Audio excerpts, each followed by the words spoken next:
There is a moment that almost every immigrant in the UK experiences, but very few talk about. It's not when you land at Heathrow. It's not when you see the skyline of London for the first time. It's not even when you receive your first payslip.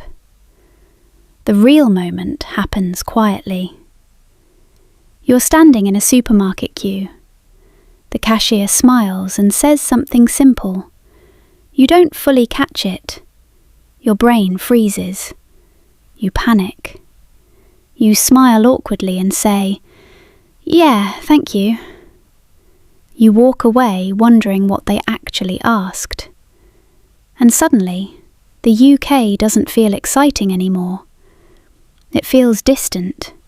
It feels fast. It feels like everyone else got a manual on how to live here, except you. UK life is not hard because of the weather. It's not hard because of the transport system. It's not hard because people are unfriendly. UK life becomes hard when you feel invisible in conversations, when you sit at work and avoid speaking, when someone cracks a joke and you pretend to understand, when you rehearse a sentence in your head 5 times before saying it. That quiet fear builds slowly, and if you ignore it, it grows. But here's something most people won't tell you. Fluency is not built in classrooms. It is not built by watching random grammar videos. It is built in the dark, quiet moments when no one is watching you. It is built at night. Tonight, you are going to start something different. Something simple, something powerful. A private nightly system that rewires your confidence from the inside out. First, understand this. Your problem is not vocabulary. It is hesitation. You already know more English than you think, but your brain is scared of being judged, so it delays. It overthinks. It translates. And in that delay, confidence disappears. So the goal is not to learn more. The goal is to remove fear. Every night before you sleep, you will do something called the 3-phase reset. Phase 1 is called verbal release. Sit somewhere quiet, no phone in your hand, no background noise, and speak about your entire day in English for 10 minutes without stopping. Not in your head, out loud. Talk about your commute. Talk about what your manager said. Talk about how you felt when you didn't understand something. Don't correct grammar. Don't restart sentences. Keep going, even if it sounds messy, even if you repeat words. The mission is simple. Remove the fear of hearing your own English voice. Because the more comfortable you become hearing yourself speak, the less power embarrassment has over you. In the beginning, it will feel uncomfortable. You might think, this is pointless. But stay with it, because what you are actually doing is training your brain to respond instead of freeze, and freezing is the real enemy. Phase 2 is pattern absorption. Choose 5 minutes of real, natural British English audio.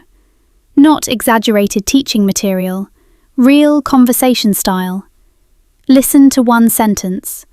Pause. Repeat it exactly the way it was spoken. Focus on rhythm, not perfection. British English has a flow, a music. When you copy rhythm, your brain stops fighting the language and starts flowing with it. Do not try to sound impressive. Try to sound relaxed. That's the secret. Over time, your mouth will start forming sentences without conscious effort, and that's when confidence begins to show. Phase 3 is reality simulation. This is where transformation happens. Close your eyes and imagine a real situation you often avoid. Speaking in a meeting, asking for help in a store, making a phone call. Now rehearse it out loud. Speak the sentences clearly. Imagine the other person responding. Answer back. Create the full scenario. Athletes visualize before competition. Performers rehearse before stage. You are rehearsing before life. When your brain has practiced something safely, it stops treating it like danger. Now let me tell you what will happen if you stay consistent for 30 days. In week 1, you will still feel nervous outside. That's normal. Growth is invisible at first. In week 2, you will notice your responses are slightly faster, less translating, less hesitation. In week 3, you will realize you are thinking directly in English during small conversations. And then one random day, maybe while ordering coffee or speaking to a colleague, you will speak naturally without rehearsing in your head first. That moment will feel small, but it will change everything. Because that is the moment you realize the UK was never against you. Your fear was. And here is something powerful. Confidence in English doesn't just improve conversations. It changes posture, eye contact, energy. People respond differently when you speak with certainty. Opportunities open because communication improves. And suddenly, the same city that once felt overwhelming starts to feel full of possibility. But this only works if you treat it like brushing your teeth. Non-negotiable. Every night. Even when tired. Especially when tired. Because tired nights are when discipline... Morning, how's it going? Clarification. Sorry, could you repeat that last part? Suggestion. Maybe we could try it this way. These are simple, but when you use them intentionally, you break the silence pattern. Here's a powerful psychological shift. Stop trying to prove your English. Start trying to contribute value. When your focus moves from "how do I sound" to "how can I help?", anxiety decreases. Your brain shifts from self-monitoring to problem-solving. That shift alone reduces hesitation. Next shift. Instead of scanning your own grammar, scan for opportunities to assist. Someone struggling with stock? Offer help verbally. Customer confused? Step in calmly. Colleague overloaded? Ask, "Want me to take that?" Confidence grows through action, not preparation alone. You cannot think your way into confidence. You act your way into it. The first few times will feel uncomfortable. Your voice may shake slightly. That's normal. Courage is not absence of fear. It's speaking once before fear shuts you down. Let's also talk about managers. Many immigrant workers assume managers are judging their English constantly. Most managers are judging reliability, attitude, and communication clarity, not accent perfection. If you show up consistently and communicate clearly, even in simple sentences, you become valuable. Valuable employees get better shifts. Better shifts lead to better income. Better income leads to stability, all starting from speaking once more per shift. There's another hidden cost of staying quiet. People start deciding for you.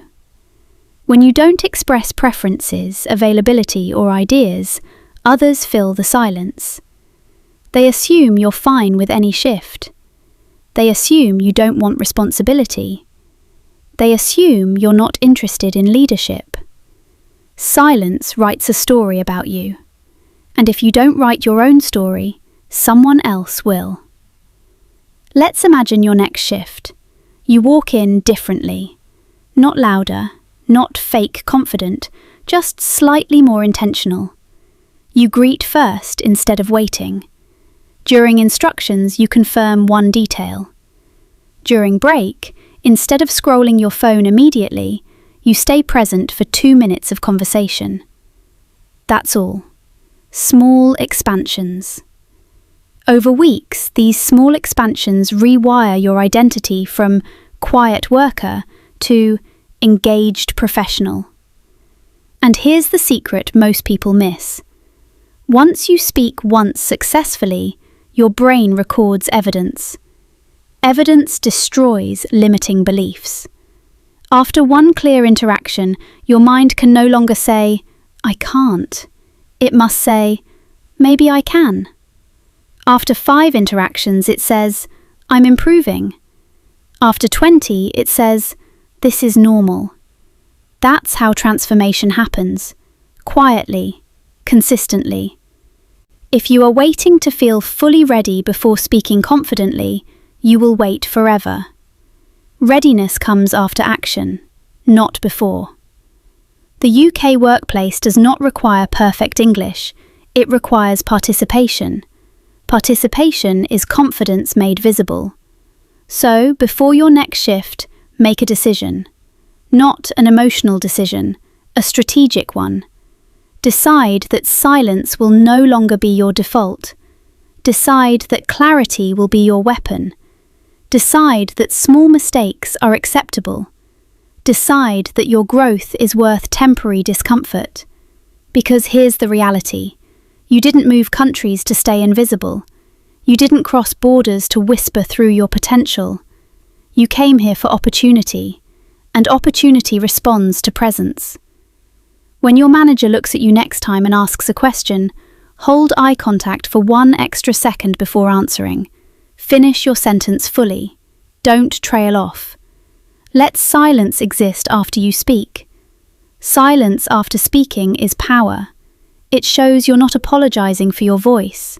Your English is not the problem. Your fear of using it under pressure is. Fix that before your next shift, and you won't just sound different, you'll feel different. And when you feel different, people treat you differently. You are already capable. Now it's time to become visible. Before your next shift, choose action over silence, contribution over perfection, presence over fear, and watch what changes.